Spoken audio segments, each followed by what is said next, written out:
Pamilyar ka ba sa Balati Drive? Ako kasi, pamilyar na pamilyar. Bago natin ipagpatuloy ang kwento, mag-like at subscribe. Noong 2016, nagsimula ako mag-drive ng taxi sa Maynila. Gabi yung shift ko kasi mas konti ang biyahe at mas mabilis ang kita. Madalas akong dumadaan sa Balati Drive. Shortcut kasi yun papuntang Cubao. Alam ko na yung mga kwento tungkol sa lugar na yun. Sabi ng matatandang driver, may babae raw na napapakita doon.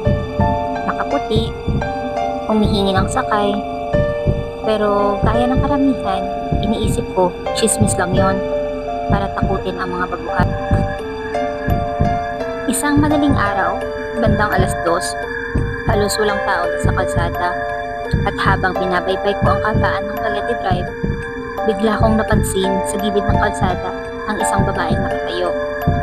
Sa isip ko nga, tsamba.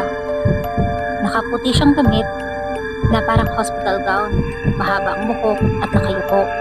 Sa una, iniisip ko pasahero lang na pauwi na. Tinara niya ako, kaya tumigil ako at binuksan ang pinto.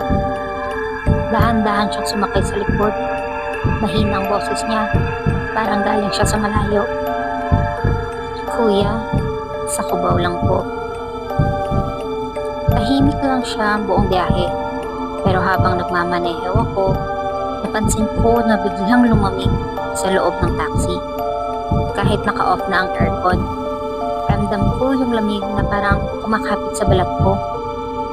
Kaya sinilip ko siya sa rear view mirror para tignan sana kung okay lang din siya. Doon ko napansin na para siyang walang muka, wala siyang kilay, wala siyang ilong, wala siyang mata. Nakayuko kasi siya. Kaya napatigil ako saglit. Munti ko pang mabangga yung poste. Paglingon ko sa mismong upuan, wala na siya. Pero naiwan ang basang marka ng paa sa sahig ng taxi. Parang may galing sa ulan kahit tuyo naman ang kalsada. Nang makarating ako sa Cubao, tumigil ako saglit para huminga at pakalmahin ang sarili ko. Kinabukasan, kinuwento ko sa mga kapwa ko driver yung nangyari sa akin. Ang sabi nila, hindi daw ako nag-iisa. Marami na raw sa amin ang naisakay ang babaeng yon. Minsan daw sa likod, minsan sa tabi ng driver. Ilang linggo din akong umiwas sa lugar na yon.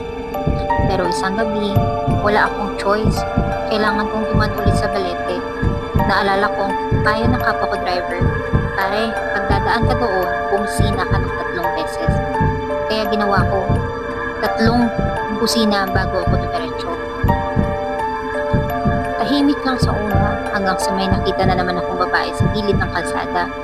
Dahil naisip ko, baka totoong pasahero, tumigil ako at sumakay siya sa likod. Ngayon, may mukha na siya. Maputi, maamo, parang normal lang. Kaya agad kong sinabi, "Ma'am, paandarin ko na yung metro ha." Tahimik lang siya, tumingin siya sa bintana. Habang nagmamaneho ako, ramdam ko na naman yung malamig na hangin sa loob ng taxi. Pagdating namin sa ilalim ng poste ng ilaw, wala na siya. Tulad ng dati, naiwan lang ulit ang basang marka ng paa. Kaya mula noon, hanggang ngayon na nagmamaneho pa rin ako, dumadaan pa rin ako sa Balati Drive. Pero hindi na ako nagsasakay ng kahit sino kapag madaling araw.